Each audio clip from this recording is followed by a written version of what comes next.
Cave. D'accord. Et en fait, dans ce documentaire, il lui avait fabriqué un bureau. Et il lui avait fabriqué, alors c'était pas comme ça, c'était un mur entier, avec des images qui lui ressemblaient, des trucs et tout. Et moi, c'est mon documentaire favori. Et quand j'ai regardé ce truc, je me suis dit, si un jour je fais un documentaire, je vais leur voler cette idée. Je vais voler l'idée. Vincent, mon co-réalisateur, est venu avec l'idée de la plaque pour qu'on n'ait pas un truc qui obstrue l'image. On voulait un truc transparent pour qu'on garde la lumière et tout. Et en fait, l'idée de ces images, c'était de se dire salut, c'était de leur déclencher des émotions parce que ce qui est compliqué, c'est qu'on est français, ils ne connaissent pas. Ils savent, on leur a expliqué que c'était le distributeur d'HBO, donc ça marche très bien, mais il n'empêche qu'ils ne nous connaissent pas et que nous, on voulait quand même qu'ils nous fassent confiance. Et donc on s'est dit, on va leur foutre des images de leur vie et on va les émouvoir. Alors ça a hyper bien marché, parce que du coup ils étaient scotchés, genre Alan Taylor, quand il a vu son mur, il est resté 10 minutes devant. Oh, mais c'est vrai que j'ai fait The West Wing, mais c'est vrai que dis donc cet épisode de... Enfin c'était très drôle, ça remontait. Et puis il y en a qui ont des petits mouvements de recul, de ah ouais j'ai cet âge-là déjà. Ah ouais, c'est vrai que ça fait 20 piges que je fais ça. Et en fait, on les laissait regarder pendant que nous, on faisait notre petit business exprès pour que ça remonte tout doucement les souvenirs. Après, on faisait l'interview et après, on leur disait voilà un stylo, qu'est-ce que vous voulez faire avec? Alors, il y a ceux qui font non, mais moi, j'ai pas d'idée. Et après, ils le faisaient pendant 1h30. Ça n'en finissait pas. Le tableau était pourri à la fin, on ne retrouvait plus rien. Bon, voilà. Et puis, il y a ceux à qui il a fallu poser des questions. Quand vous voyez cette image, à quoi vous pensez Donc, et puis c'est des gens très timides qui n'ont pas l'habitude qu'on s'intéresse à eux, mais vraiment, ils étaient là, mais ils nous ont tous demandé, mais pourquoi les réalisateurs? Mais vous êtes sûr que vous ne voulez pas plutôt parler au scénariste? Enfin, c'est très drôle en fait, ils n'ont pas l'habitude de ça. Et il y en a deux, Alan Poul et Rosemary Rodriguez, qui n'ont pas voulu qu'on reprenne la plaque. Ah d'accord. Donc la plaque, elle est chez eux. On est retourné voir Alan Poul cet été, parce qu'on était là-bas pour finir nos interviews, et puis il a sa plaque dans son bureau, il est tout fier, il la montre à tout le monde. Donc elle nous a bien aidé en fait, cette plaque. Et puis aussi, on est nouveau, c'est une série documentaire, il y a plusieurs épisodes. On sait que nous, quand on regarde des séries, on aime avoir des repères visuels, se dire ah bah je connais très bien cette série parce que machin. Et c'était ça notre identité. Donc on s'est dit voilà, chaque fois qu'il y aura le panneau, les gens sauront que c'est notre série et que c'est ce sujet-là en fait. Donc c'est un peu notre carte de visite. Ouais, ça va. Quelle a été la rencontre la plus marquante? Rosemary Rodriguez. Pourquoi? Alors déjà, c'était notre dernière interview de tout le projet. Donc on repartait le lendemain matin à 4h du matin. On était éreintés. Et Rosemary, j'étais en contact direct avec elle, son agent m'avait donné son mail, donc on se connaissait pas, mais on avait échangé pas mal. Et déjà, je voyais qu'elle était hyper sympa, hyper humaine. Et on est arrivé chez elle, on a été accueillis par Nestor, son mari, qui est surréaliste. Et en fait, ça a été un couple d'amis qui nous ont reçus chez eux, quoi. Ils avaient préparé à manger, ils nous ont aidés à déplacer les meubles. Et puis Rosemary, dès qu'elle s'est assise, elle nous a raconté sa vie. Elle nous a raconté son passé. C'est quelqu'un qui a survécu, vraiment, qui s'est battu, mais comme une tigresse pour non pas faire ce métier, mais rester en vie, en fait. Et elle a une force de vivre que je ne connais pas. Je n'ai jamais rencontré quelqu'un comme ça. Et elle le raconte avec à la fois pudeur et... à la fois de la pudeur et pas de pudeur. C'est-à-dire qu'elle dit voilà, moi ma vie c'est ça, si t'es pas contente, je m'en fous. Il se trouve que ma vie c'est ça. Et que si ma vie n'avait pas été ça, ma carrière ne serait pas ça non plus. C'est quelqu'un qui n'a peur de rien, Rosemary Rodriguez. Elle est hallucinante. Elle est vraiment hallucinante. Et je l'ai raconté à Cérémania et c'est vrai, on a fini l'interview, on pleurait. On n'en pouvait plus. Et je me souviens qu'elle s'est levée et elle m'a dit « Charlotte, on ne pleure jamais sur un plateau ». J'ai fait « Oh, je sais, je suis désolée, mais je suis trop émue ». Et on est resté en contact, on se parle toutes les semaines. Je lui ai envoyé des photos de Cérémania, je lui enverrai des photos de ça, elle veut savoir où on en est. Elle nous a accueillis, en fait elle nous a adoptés. Vraiment, c'est notre porte-parole aux États-Unis, elle parle de nous tout le temps. C'est la plus belle rencontre, mais pas de ça, c'est la plus belle rencontre de mon existence. Je n'oublierai jamais cette femme. retour Cérémonia, du coup, elle t'a dit quoi? Enfin, parce que t'as dû lui montrer des photos. Je lui ai montré des photos et surtout tout. qu'elle a beaucoup ému. Enfin, nous, c'est qu'il y a beaucoup de gens qui nous disent c'est Rosemary. Enfin, on a été tous touchés par. Ouais. Plus peut-être par son portrait, parce que oui, bah là, elle est entière. Oui, bah Même si les autres sont très bien. Mais me crois pas en fait. Je dis, Rosemary, regarde, les gens sont venus me voir, ils m'ont parlé de toi. Et ben non, mais quand même. Donc des fois, je lui fais suivre des mails. Je lui dis, bah regarde, je vais te traduire. Ça, c'est un pote de Lille à qui j'ai envoyé le lien qui me dit ça. Donc je lui traduis, j'ai envoyé des captures d'écran. Elle est. Ils sont tous surpris par l'intérêt qu'on a pour eux, mais elle est pas. En fait, elle m'a dit une phrase, je devrais peut-être pas le dire, mais bon, c'est pas grave. Elle m'a dit j'ai oublié que ce que je faisais, les gens le regardaient. J'ai oublié que je touchais les gens, en fait. Et elle nous a remercié de lui rappeler que c'est pas pour rien ce putain de combat qu'elle a fait depuis 20 ans, parce que oui, elle est plus dans la rue et tout ça, hein, mais les femmes réalisatrices, elles se battent tous les jours. Elles se font fermer toutes les portes en permanence. Elles sont moins respectées, moins payées. C'est un enfer, la carrière de. Il faut des femmes comme. D'ailleurs, Jennifer, qui est beaucoup plus douce, c'est plus dur pour elle. Oui, Rosemary, c'est moins parce que. Bah, déjà, elle envoie du bois, et puis même les réals qui bossent avec elle, ils disent moi j'ai un problème, j'appelle Rosemary. Hein. J'appelle pas un mec. C'est marrant parce que du coup, Julia Margalit, elle a cité Rosemary. Bah, je lui ai dit, j'ai fait un mail à Rosemary, il y a Juliana qui vient de dire ton nom, je t'enverrai le lien de la masterclass. Donc j'ai envoyé le lien avec le timecode. Ouais, qu'elle trouve son petit moment. C'est marrant parce que du coup, les gens savaient qui c'était parce qu'ils avaient vu. Oui, c'est drôle. C'est drôle. C'est génial. C'est une très bonne amie de Rosemary et Juliana maintenant. Du coup, justement, comment vous expliquez le fait que dans leur propre pays, les réalisateurs ils aient autant de non-reconnaissance en fait? Parce qu'en fait, les États-Unis fonctionnent à l'inverse de l'Europe. Chez nous, le réalisateur, c'est le roi, et chez eux, le réalisateur, c'est un faiseur. D'ailleurs, ils ont un pouvoir hein, quand ils sont en train de travailler, quand ils sont sur le plateau, mais le scénariste est assis à côté d'eux, le producteur est assis de l'autre côté. Et ils leur disent, là, est-ce que tu peux réorienter, machin. Alors après, il y a des réalisateurs à qui on n'ose plus dire, voilà, Alan Taylor, une fois qu'il a fait Game of Thrones, personne lui dit, est-ce que tu pourrais... Mais dans la culture la américaine... production a plus de pouvoir. Ouais. Ah oui, puis alors après, il y a des réalisateurs qui deviennent producteurs. Oui, Et là, leur vie est beaucoup plus simple. Mais c'est même pas que les séries ont décidé que c'est culturel. C'est culturel, le réalisateur. En plus, il arrive en bout de course. Les scénaristes se connaissent depuis des années parfois. Eux, ils viennent d'une semaine. Il faut qu'ils s'imposent, il faut qu'ils se fassent aimer et à la fois qu'ils fassent peur. Alan Poul nous disait, bon, on a fini par couper des milliards de choses forcément, et il me disait, moi quand j'arrive sur un plateau, première demi-heure, j'apprends les prénoms de tout le monde. De tout le monde, je connais tous les gens. Jamais j'ai dit à quelqu'un, maquillage, venez. J'ai dit, machinette, voilà, c'est une famille, il faut rentrer dans une famille, mais je sais qu'ils vont m'oublier. Je sais que je vais partir, et c'est comme ça. Mais ce qui est étrange, c'est qu'ils n'en souffrent pas. Parce qu'ils ils sont résignés, je pense. Après, attends, ils sont pas haïs. C'est juste qu'effectivement, ils n'ont pas le final cut. Et qu'ils ont appris à abandonner ces 4 jours, je crois. Ils ont 4 jours en montage. Et puis après, tant pis, tu let go. Mais le fait est que comme ils enchaînent sur un autre truc, là, moi, je sais que Rosemary, elle a 6 séries qui arrivent là. Elle n'a pas l'occasion de se dire « Ah, si seulement je pouvais aller vérifier que mon épisode de Jessica Jones... » Tant pis, c'est fait, j'ai un autre truc, j'ai un autre truc, j'ai un autre truc. Et en fait, ils n'ont pas le choix que d'avoir des choses qui s'enchaînent, sinon on les oublie. Donc je pense que c'est une gymnastique mentale aussi que de se dire « T'es pris pour ce job, tu fais du mieux que tu peux. Dans 2 semaines, t'es là, tu fais du mieux que tu peux, et tu continues, et tu continues, et tu continues, jusqu'à réussir à faire un Bordeaux Empire pour Tim Van Patten où il était réel et producteur, et où là il a pu prendre ses aises, choisir ses équipes, etc. Et il y a aussi un autre truc qui est important, c'est que beaucoup des pilotes se tournent au Canada. Le Canada impose des équipes canadiennes, ce qui fait que même un réel très important qui fait un pilote et qui donc est quand même le plus important de la série, n'a pas le droit de choisir ses équipes. Donc jusqu'au bout, en fait, les réals doivent s'habituer à des contraintes et essayer de trouver leur plaisir et leur bonheur dans une ribambelle de contraintes, que des problèmes. C'est que des soucis. Et il faut que tu me trouves ça dans une demi-heure, parce qu'ils font tout dans leur épisode. Ils vont trouver les lieux, s'il y a un resto, c'est à eux de le trouver, s'il y a des figurants, c'est à leur assistant réel de les trouver, ils font tout. En 8 jours. Donc ils ont une semaine de prépa pour trouver les lieux et après ils ont 8 jours, ils n'ont pas une demi-heure de plus. C'est un truc, je pense que c'est aussi pour ça que tu n'as plus d'ego.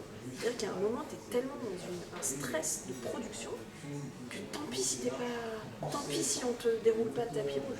Et après, tu as les réals américains qui ont des expériences européennes comme Rome, où là, mais alors là, incroyable, il n'y a que sur Terre. Les scénaristes font la gueule parce qu'on leur parle plus, et eux, mais en fait, ils n'ont même pas le temps d'en profiter parce qu'ils sont tellement pas habitués qu'ils se disent il y a un problème, ça va me retomber dessus à un moment, faut que je fasse gaffe. Enfin, c'est un espèce d'état psychologique dans lequel il faut que tu te mettes pour comprendre comment fonctionne ce métier. Et c'est aussi pour ça que moi, ça faisait des années que je me disais mais quand même, ils écrivent pas, ils décident pas, il y a leur nom au générique, je sais qu'ils existent ces gens, mais c'est qui? C'est qui? Est-ce qu'ils sont heureux? Est-ce qu'ils sont épanouis? Enfin, quel métier étrange. Tu vois? C'était, je sais plus si c'est Alan Poe qui a fait Rome. Alan Poe, voilà, et qui disait justement qu'il n'avait pas compris parce qu'il était en mode maître du monde en Italie, alors que c'est pas du tout le cas. Oui, et t'as Scott Buck qui, en plus d'être scénariste et producteur de plein de choses, notamment de Dexter, de trucs comme ça, qui s'est retrouvé d'un coup, petite dernière roue du carrosse, qui était ultra vexé. Mais mon pote, c'est la vie, hein, et qui a découvert ce que c'était d'être réalisateur en fait. C'est marrant parce que c'était hyper intéressant son exemple de montrer que par rapport à l'Europe, il y avait tout un. Donc ça aussi, dans le documentaire, c'est vachement intéressant de voir ce côté grosse différence entre l'Europe, nous on maltraite les scénaristes, et voilà, c'est le contraire. Et ça va au-delà que nous on maltraite les scénaristes. Après, il y a un truc qui est très particulier, c'est que ces réalisateurs-là, effectivement, ils ont un rôle éphémère, mais ils arrivent à créer une équipe. Il y a une force de frappe qui est collective aux États-Unis. Nous, on a ce défaut de dire toi tu fais ça, toi tu fais ça, toi tu travailles lundi. Non, c'est une équipe. C'est une émulation collective. Si tu fais un truc individuel, ça ne marche pas. Une série n'est pas un projet individuel. Donc, c'est ça qui change tout aussi, en fait.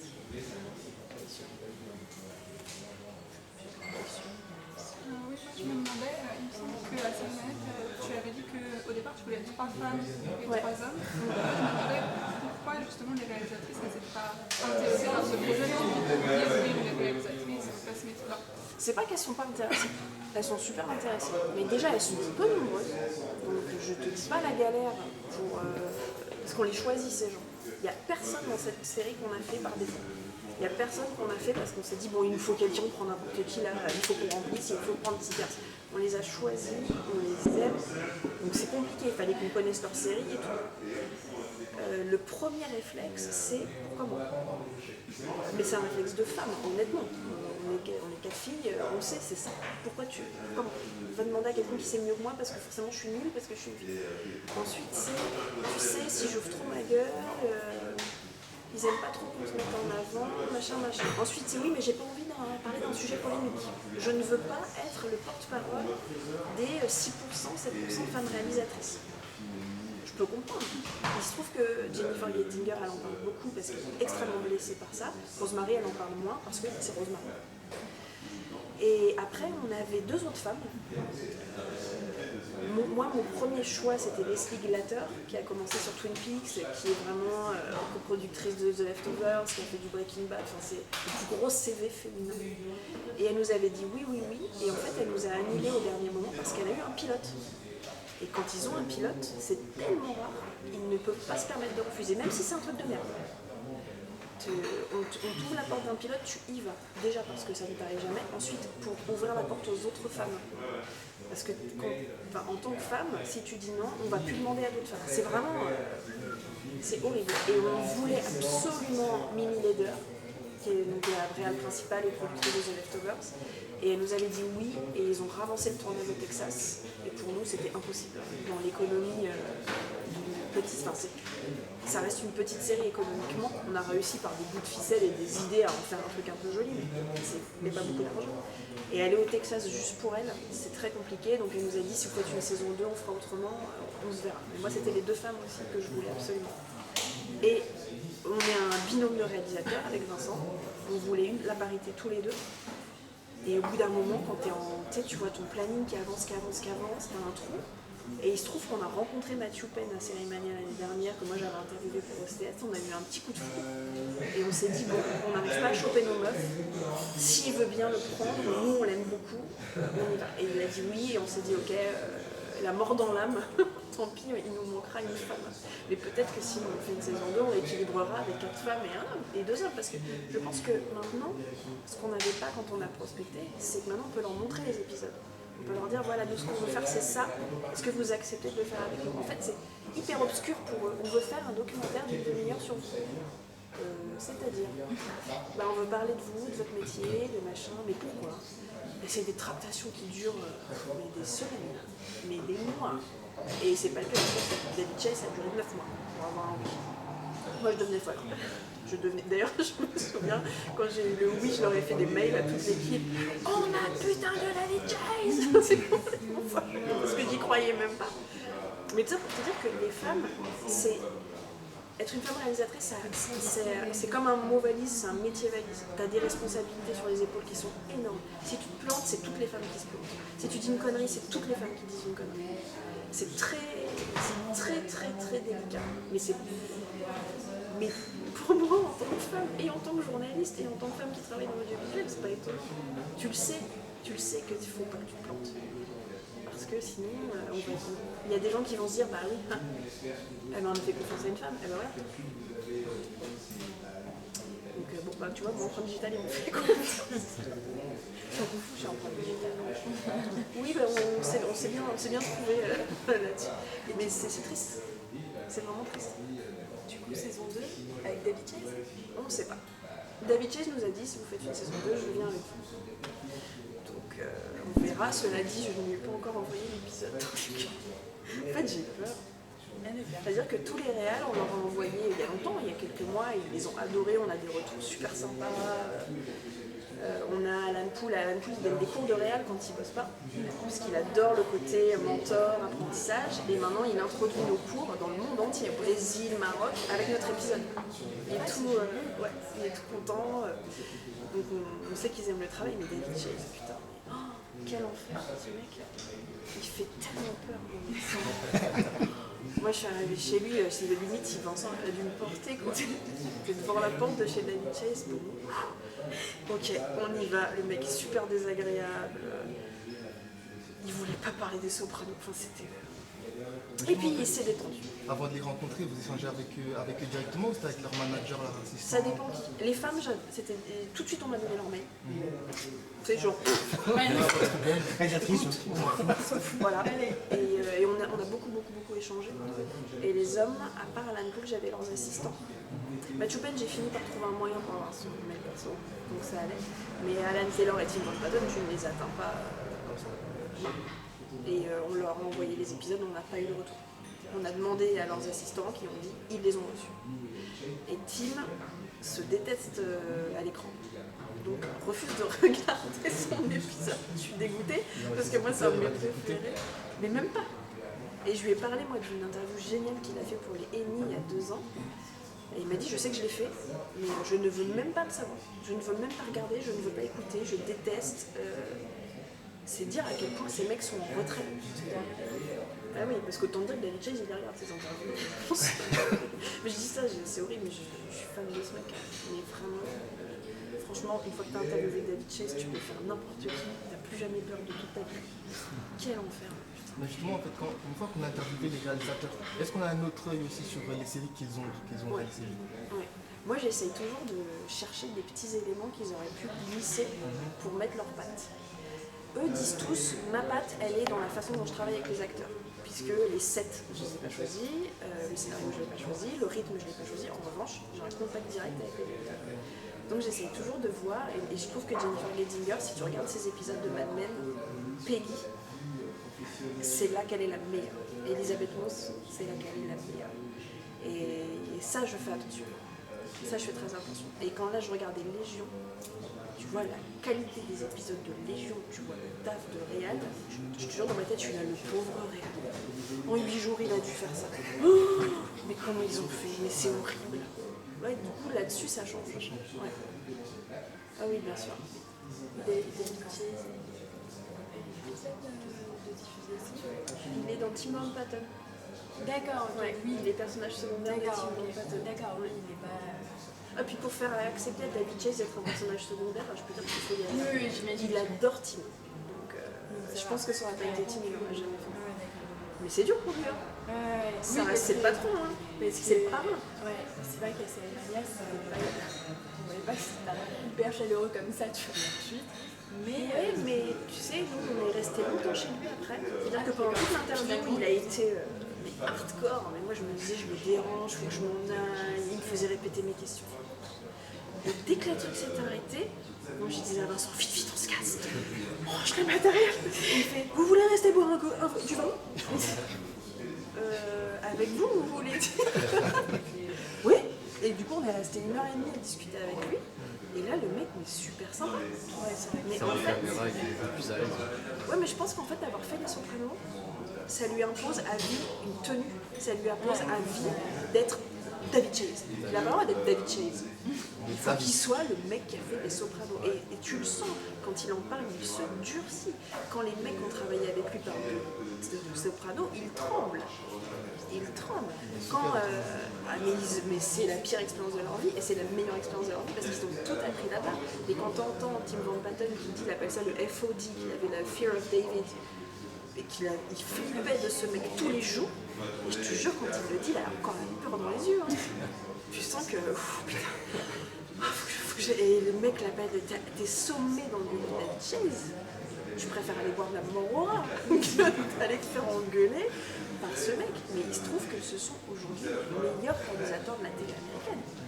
Et ils y sont tous passés.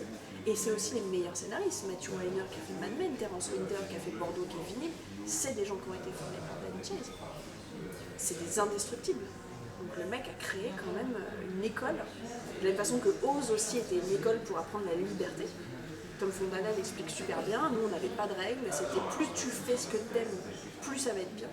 Donc tu as ces deux mecs qui pour moi sont la base de la série moderne, Tom Fontana et David Chase, avec deux méthodes très différentes, mais qui nous ont donné les meilleures personnes de la télé d'aujourd'hui. Même s'il y a une nouvelle génération qui est en train d'arriver. Mais en tout cas, en termes d'hommes, parce qu'il n'y a aucune femme qui a travaillé sur les Sopranos. Aucune. Sauf Jennifer, elle a été script sur un épisode et je pense qu'elle s'est dit plus jamais de ma vie je retourne sur ce truc. C'est fou, mec. Il n'y a pas de femme. Oui, il le dit, Tim Patton, a fait dire qu'il a peur de David Chase et il se fait convoquer dans son bureau et il disait que la couloir était infinie. Ouais, c'était genre, c'est comme s'il traînait dans les couloirs d'un cimetière. Enfin, il avait trop peur. Mais Alan Taylor nous l'a dit en off aussi. Hein. Il nous a dit, je sais que je dois tout à David Chase, mais tous les matins j'allais bosser la peur au ventre. Parce que t'as peur du patron, mais t'as aussi peur de rater ton épisode. Tu peux rater quelque chose parce que tu peux faire. Moi, je pense qu'il y a des interviews qui sont moins bonnes parce que j'ai flippé. Et je pense que David Chase, je l'ai mal vécu parce que j'avais trop peur. Le mec m'a tétanisé. J'ai vu sa masterclass l'année dernière à Cérémonia. Je me disais, mais Olivier, est-ce que quelqu'un peut aller le sauver? C'est insupportable. Il est pas sympa, quoi. Pas sympa. Et puis, pour choper son sourire. Mais il sourit pas. Il ne sourit pas, David Chase. Il est marié? Oui, il est marié. Mais je te dis, après, il était charmant. Dans la vie, après, Ouais, il c'est était vraiment charmant. une image qui se donne Ouais. Mais il a pas le choix. les Sopranos. Clairement. Et du coup, aussi, tu as interviewé des acteurs aussi pour compléter. Ouais. Moi, Mike Colter, tu vois, m'a marqué. Ouais, moi Je trouvais aussi. qu'il était très bien, il parlait de la réalisatrice de manière plutôt positive, alors que justement, comme tu disais, par souvent du scénarisme, et donc, ouais, avoir les acteurs et tout, c'était plus facile. Non, même pas. Pas du tout. Mike Colter, c'était très facile parce que vraiment, je te jure, Rosemary, c'est fou. Une fois que tu as rencontré Rosemary, c'est ta meilleure amie jusqu'à la fin de ta vie. J'ai dit, c'est pour Rosemary Rodriguez. Le mec m'a répondu une seconde plus tard. Bien sûr, pas de problème. Le jour que vous voulez, l'heure que vous voulez, je vous accueille chez moi. Il y aura ma femme et mon bébé. Voilà. Tu dis Rosemary Rodriguez à quelqu'un qui a travaillé avec elle. t'ouvres tout ce que tu veux. C'est surréaliste. Donc, on a été chez Mike Colter qui avait effectivement sa femme et son bébé. Trop mignon, il y avait son gamin et son bébé qui marchaient. Et donc, pendant l'interview, alors il y a le chien, il y a le bébé, c'est n'importe quoi. Et c'est vrai qu'il en parle très bien. Bah, je trouve qu'il est, il est sincère et puis on sent qu'il a bien aimé la direction d'acteur qu'elle a faite. Enfin, je trouve que c'est un bon apport. Mais ce qui est positif, c'est qu'en fait, elle était là à son premier jour de tournage sur The Good Wife, donc c'est elle qui a façonné Lemon Bishop. C'est ça qui est Et du coup, après, pendant des années, il a joué ce qu'elle lui a demandé de faire. Et elle lui a donné ce conseil qui est génial, qui est de dire, ok, t'as un personnage secondaire, mais fais comme si t'étais le patron. Et c'est vrai que les acteurs, ils se donnent à 2000%, et Jessica Paré, bon, ça a été plus de son. Oui, alors il faudrait une maquilleuse, machin, truc chose, et puis une coiffeuse bidule, machin, et puis ceci, puis cela. Mais qui est les demandes de l'entourage. Après, Jessica Paré, elle est arrivée, elle parle français, salut tout le monde, comment ça va? Elle tutoie, elle te raconte sa vie. Mais bon, ils ont un entourage qui surprotège, c'est un enfer. Et après,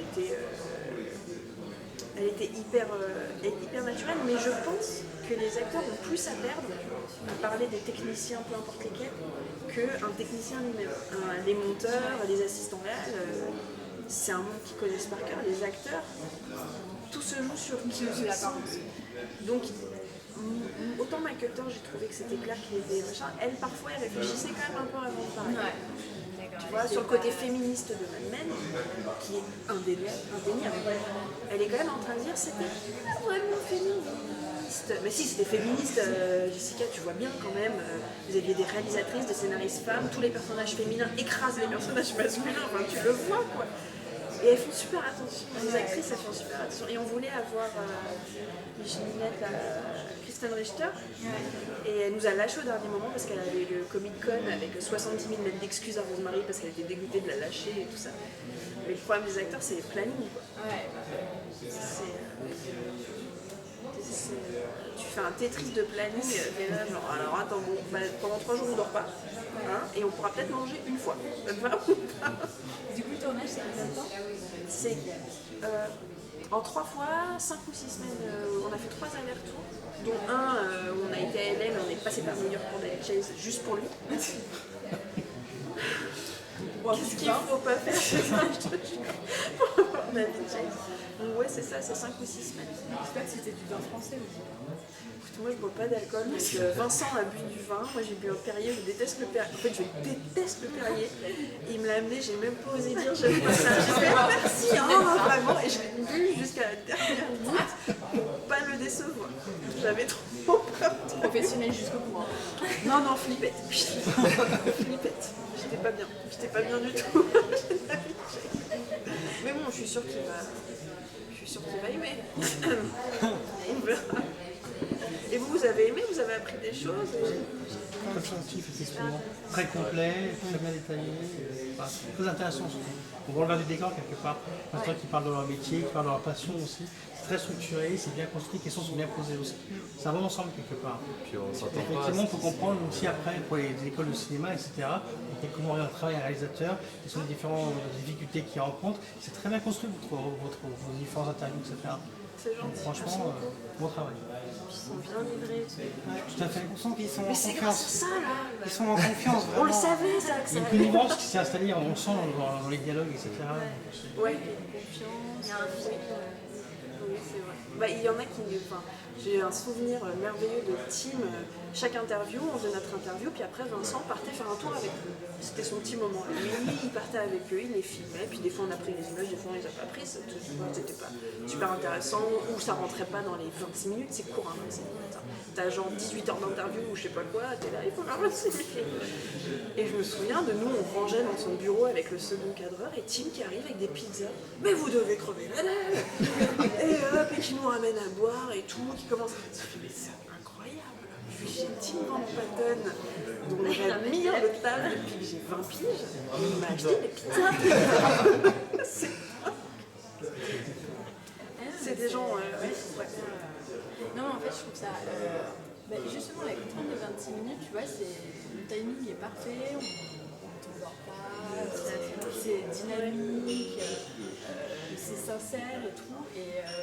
Et en fait, on découvre vraiment un métier. Enfin, des gens, moi aussi, ça m'intéressait un peu. Là, en fait, depuis qu'il y avait Mathieu Penn à Série Mania, j'étais intriguée par les réalisateurs, en fait, son époque, parce qu'il a expliqué ce métier. Et je trouve ça génial que tu leur aies donné une fenêtre d'expression, parce que c'est vrai que nous, on a une culture différente du réalisateur qui est un peu le maître et le scénariste qui est une espèce de gars qui écrit derrière et tout. Peut-être, je pense que le juste équilibre, ça serait les deux, voilà, mais bon, encore une fois, ils arrivent à le trouver. Ils arrivent à trouver entre êtres humains, quoi. voilà, tu vois. Parce que du coup, même moi, parce que moi je suis pas trop série, je suis plus film en fait. D'accord. Et c'est ce qui m'a le plus choqué en fait, c'est que les réalisateurs ils soient pas maîtres oui. quand j'ai regardé le film, c'est ce qui m'a le plus surpris. Et du coup, t'as vu l'épisode d'Alan Taylor, tu vois, celui qui fait Game of Thrones et tout ça, qui est un mec qui voulait faire du cinéma, donc il aurait eu la parole, il aurait été le maître à bord. Et après avoir fait toutes ces séries, dès qu'il a fait du cinéma, il a fait télé, je retourne à la télé moi. Je suis malheureux, ça va pas du tout en fait ça. Parce que t'as aussi, en même temps, il y a des développeurs. Il y a un rythme Ça, et aussi, puis il y a réalisateur de cinéma et réalisateur de cinéma, c'est-à-dire que tu fais du cinéma indépendant, c'est cool, tu fais ce qu'il a fait, Terminator, machin, t'es pas écouté plus. Moi je l'avais déjà interviewé 2 ans ou 3 ans auparavant pour le CS, le mec me disait, ils écrivaient le scénario en même temps qu'on tournait, tellement ils n'étaient pas prêts. C'était ça, Thor 2 là. Et en fait, après tout ce mythe où on te dit, tu sais, si tu faisais du cinéma, ce serait toi le patron. Et en fait, une fois qu'il a fait du cinéma, il a fait plus jamais de ma vie, je fais ça. Ou alors, j'écris mon film et tu vois, je choisis mes méthodes de travail. Mais aujourd'hui, le métier de réalisateur de cinéma aussi est dur. Et tu vois, quand tu entends un mec comme Lynch qui a déclaré il y a 3 jours qu'il arrêtait le cinéma, tu fais putain, mais où va le monde? Il n'y a plus de métier confortable en fait dans ces industries-là qui sont en déclin. Peut-être que on ne va pas dériver sur les plateformes, mais les plateformes qui font du cinéma aujourd'hui vont peut-être aider un peu à ça. Mais en fait, ils sont pas plus heureux. Et du coup, toi, tu penses quoi des acteurs qui passent réalisateurs? Comme là, on avait Will Smith, il va sortir un film l'année prochaine avec son fils. Moi, je trouve ça super. Moi, je trouve ça super. Déjà, je trouve ça super de base parce que je pense qu'on a tous plein de capacités. Et c'est dommage de se cantonner à un truc. Moi, s'il n'y avait pas des gens qui m'avaient dit, écoute, ok, on va te faire confiance, tu vas réaliser un documentaire. J'aurais jamais réalisé de documentaire. Tu vois, il y a un moment, il faut essayer. Et puis, si tu fais de la merde, il faut être capable de se dire, je fais de la merde. Mais il y a des carrières qui naissent. Et tu vois, pour moi, le meilleur épisode des Sopranos, c'est un épisode qui s'appelle Pine Barrens. T'as Christopher et Polly qui sont perdus dans la forêt pendant 1 heure, une forêt enneigée et tout. C'est Steve Buscemi qui a réalisé cet épisode. C'est pas un réal, c'est un acteur. Katie Bates, elle a réalisé des épisodes démentiels. Et je pense que justement eux qui connaissent l'autre côté vont savoir parler aux comédiens, vont savoir leur faciliter la vie. Et quand tu facilites la vie du comédien, c'est-à-dire en gros de la diva de l'équipe, tu facilites la vie de tout le monde. Hein. Ouais, c'est ce qu'il dit Alan Penn, les acteurs, il faut leur parler en 5 secondes pour qu'ils comprennent, pour qu'ils sachent quoi faire. Oui, parce que sinon tu leur fais perdre leur temps, eux ça les énerve, ils ont l'impression qu'ils connaissent pas leur métier alors qu'ils savent très bien ce qu'ils sont en train de faire, ok. Et que bah ouais, mais sauf qu'un jour, il faut dire à Julia Roberts, tu sais quoi, tu sais pas ça, tu sais pas. Donc je sais mon boulot, je vais t'expliquer, machin, un truc. Après il est comédien de théâtre, c'est Mathieu Penn qui dit ça. Et il sait du coup ce qui lui a été utile. Donc moi je trouve ça génial que les acteurs. Après il y a des showrunners qui te disent, malheureusement, notamment sur Six Feet Under, il y a plein d'acteurs qui voulaient réaliser des épisodes. Et ils ont tous refusé. Les showrunners ont dit non. Parce que si on dit oui à l'un, tout le monde va vouloir le faire. Et dans notre économie, et en 8 jours, on ne peut pas se permettre d'avoir des débutants. Voilà. Mais il faut, de toute façon, il faut faire circuler les talents. C'est pas parce que tu fais le métier A que c'est là que tu es le meilleur en fait. Il est peut-être bien meilleur. Et tu vois, Tim Van Patten, il était comédien de série avant. La série, c'est une catastrophe. Il est basketteur. Il a des cheveux. Enfin, c'est un enfer. Et il se trouve que le jour où il s'est dit je vais être réalisateur, il a mis 3 ans à devenir réalisateur tout en étant peintre en bâtiment en parallèle. Enfin, il a eu une formation difficile. C'est un des mecs les plus talentueux de la télé aujourd'hui. Mais un jour il s'est dit en fait cette carrière que je m'étais trouvée c'est pas moi. Donc super, je trouve ça super. vrai que j'ai fait des interviews d'acteurs qui m'ont tout ça, ils doivent réaliser, ils veulent en faire plus. En même temps, en mode reconversion aussi, en forme de reconversion. Bah ouais, puis t'as le droit de t'animer dans ton métier aussi, ouais, tu vois, ça fait du bien de... Ça fait du bien de sortir de son petit carcan. Et en plus, si tu peux te découvrir une vraie vocation, un vrai talent, et ne pas travailler avec des chaises. Non, c'est pas... Et eux, comment ils perçoivent tout ce qui est séries et films français? Il n'y a que Alan Taylor qui m'en a parlé, parce que lui c'est un vrai cinéphile qui a fait des études de cinéma, donc qui regardait la nouvelle vague et tout ça. Mais leur référence, c'est pas... qui m'a parlé d'un prophète? Un prophète, Ouais. Je saurais plus te dire lequel, mais un des hommes m'a parlé d'un prophète. Donc il surveille quand même. Mais après, les réalisateurs de séries, quand tu arrives à l'épisode 5 de la saison 2, ils matent tout ce qui s'est passé avant en fait. Ils revoient tout. Donc je suis pas sûre qu'ils aient vraiment le temps de même ce qui se passe, regarder. même ce qui se passe chez eux en fait, Non. c'est pas tant. Ouais. Et puis des gens comme Rosemary, c'est des espèces de maniaques. Elle, même si elle arrive à la saison 6, elle regarde tout. Bah, The Walking Dead, tu vois, elle est arrivée l'année dernière, là elle va en refaire. Elle a tout rattrapé avec le pauvre Nestor à côté qui va. Est-ce qu'on peut faire quelque chose? S'il te plaît, on peut sortir de la maison. C'est un couple civique et tout. Ouais, mais ils ont vraiment trouvé la vie. C'est dans ça. Ouais, c'est très beau. Et lui, il est dans la vie. On va switcher. Ouais, il est comédien